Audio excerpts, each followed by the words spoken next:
ये मधुकर श्रेणी कौन है प्यारे?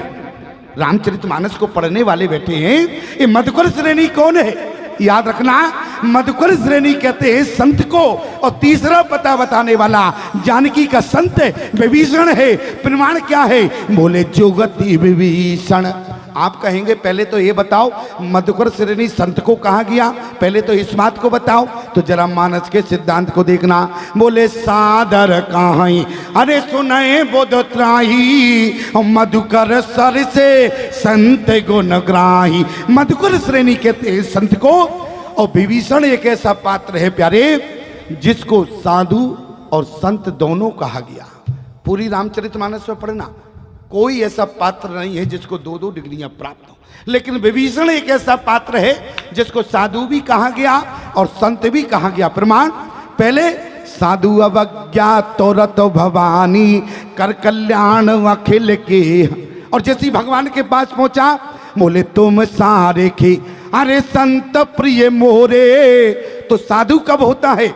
जब तक व्यक्ति साधन करता है तब तक साधु होता है। जो साधन के द्वारा भगवंत तक पहुंच जाता है तो वो प्यारे संत बन जाता है। प्यारे जो भगवंत तक पहुंचता है वो संत। और जब विभीषण जी जब तक लंका में रहे तब तक साधु रहे, और जब राम जी के समक्ष पहुंचे तो साधु नहीं, तब तो तुम सारे के संत प्रिय मोरे। लेकिन जरा ध्यान देना, क्योंकि मौसम हमको लगता है ज़्यादा, लेकिन इसलिए 5 मिनट की बात जरा ध्यान से सुनो। क्या यहाँ पर क्या कहा?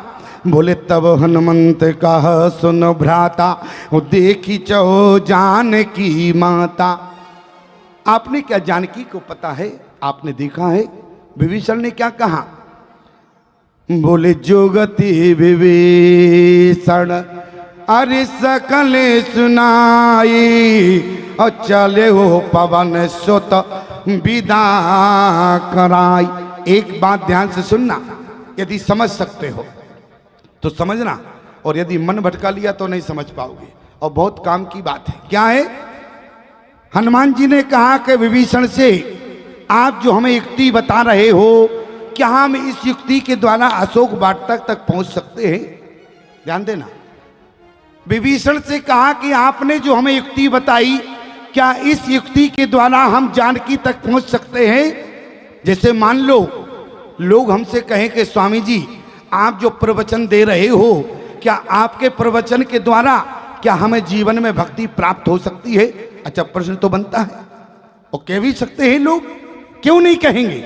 लेकिन याद रखना प्यारे, जिस समय आप कहीं यात्रा कर जावे, मान लो यहां से आपने बैतूल से टिकट लिया दिल्ली का, और आपको रेलवे स्टेशन पर टिकट भी दे दिया दिल्ली का, और आपने कहीं कह दिया ये बताओ ये जो तुमने टिकट दिया ये हमको दिल्ली पहुंचाएगा? वो कहेगा बिल्कुल पहुंचाएगा। और कहीं तुमने पूछ दिया ये बताओ कि तुमने दिल्ली कभी देखी है, तो वो यही कहेगा भैया हमने भले ही ना दिल्ली देखी हो, लेकिन जो हम टिकट दे रहे हैं इस पर विश्वास रखना, ये तुम्हें दिल्ली ही ले जाएगा। याद रखना प्यारे, विभीषण ने यही कहा, जो युक्ति हम तुम्हें बता रहे हैं, हमने भले ही जानकी को कभी नहीं देखा, लेकिन जो युक्ति बता रहे हैं इस युक्ति के द्वारा तुम जानकी तक अवश्य पहुंचोगे। याद रखना प्यारे, परमात्मा हमें मिला हो या ना मिला हो, लेकिन आप जीवन भर हमारे सत्संग को अपने पास रखना प्यारे। इसी सत्संग के द्वारा एक दिन तुम्हें परमात्मा अवश्य मिलेगा प्यारे, अवश्य मिलेगा। आज हनुमान जी ने क्या कहा? बोले तब हनुमंत अरे कहा सुन भ्राता, और देखी चहो जानकी माता। जोगति विभीषण सकल सुनाई, चले पवन सो तो विदा कराई। और जैसे हनुमान जी महाराज चले तो जरा विचार करना, विभीषण जी ने युक्ति क्या बताई? विभीषण जी ने कहा देखो, बोले अशोक वाटिका में पुरुष का जाना वर्जित है, बोले पुरुष नहीं जा सकता। हनुमान जी ने कहा तो कौन कौन जा सकता? बोले केवल पुरुष नहीं जा सकता और सब कोई जा सकते हैं। क्यों? क्योंकि हनुमान जी महाराज ब्राह्मण के वेश में है, और विभीषण जी ने कहा तुम हो मानव और पुरुष जा नहीं सकता है। हनुमान जी ने कहा हम मानव नहीं हैं। बोले फिर कौन हो? बोले जय शरीर रति राम सो, अरे सोही आदर ही सुजान, और रुद्र देह तजने बस ओ बानर भय हनुमान। हम तो बानर है। और याद रखना, इसलिए हनुमान जी महाराज किस वेश में गए? तो गोस्वामी जी ने क्या कहा? अरे कर सोई रूप गयो पुनितेवा बन अशोक सीतारे जेवा। जहाँ जानकी थी हनुमान जी महाराज बानर के वेश में गए, लेकिन जरा एक बात पर शंका खड़ी होती है। लोग कहते हैं यदि वहां पुरुष का जाना वर्जित है तो गोस्वामी जी ने क्यों लिखा अरे ते अवसर रावण ते आवा, रावण क्यों आया? तो याद रखना प्यारे, ये तो शंका का समाधान इसी पंक्ति में लिखा है। बोले ते अवसर, रावण अपने वेश में नहीं जाता था जानकी के पास अशोक वाटिका में, किस वेश में जाता था? बोले ते अवसर रावण ते आवा संग नारे बहो किए बनावा। कहने का मतलब एक मानव को यदि महिला के वस्त्र पहना दिए जाएं और अकेला निकाल दो तो कोई भी बता देगा कि ये पप्पू के पापा जा रहे हैं, और यदि एक पुरुष को महिला के वस्त्र पहनाने के बाद माताओं के बीच में बैठा दो तो पहचानना मुश्किल होगा। इसीलिए रावण अकेला नहीं गया, कैसे गया?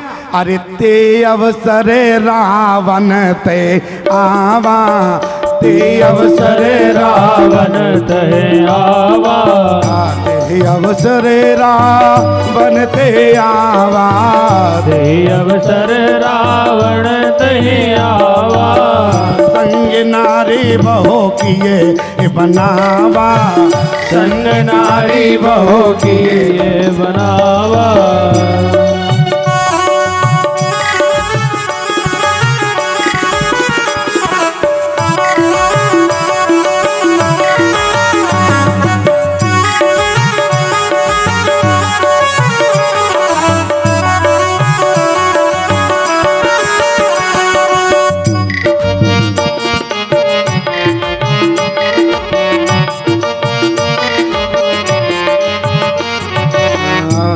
अवसर रावण ते आवा, ते अवसर रावण ते आवा, ते अवसर रावण ते आवा, ते अवसर रावण ते आवा, संग नारी बहो किए बनावा, संग नारी बहो किए बनावा, संग नारी बहो किए बनावा, संग नारी बहू किए बनावा।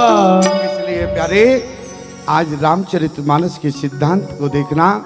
आज हनुमान जी महाराज ने किससे पूछा? बोले संत से, और संत ने भक्ति के पहुंचने तक मार्ग बताया। लेकिन कभी आपने विचार किया क्या हनुमान जी महाराज भक्ति तक पहुंच नहीं सकते थे? कारण क्या है? तो इसको ऐसे समझना प्यारे, जैसे मानो कि हनुमान जी महाराज लीला के द्वारा बताना चाहते हैं जीवात्मा को जब तक संसार में भक्ति नहीं मिलती है। बोले कब तक? जब तक जीवात्मा संत के चरणों से नहीं जुड़ता है, जब तक उसे भक्ति प्राप्त नहीं होती। और जिस दिन जीवात्मा संत के चरणों से जुड़ जाता है उसी दिन उसके जीवन में भक्ति का आगमन हो जाता है। आज विभीषण ने भी जुगति विभीषण हरि सकल सुनाई, और चले पवन सुत विदा कराई। हनुमान जी महाराज अशोक वाटिका में पहुंचे।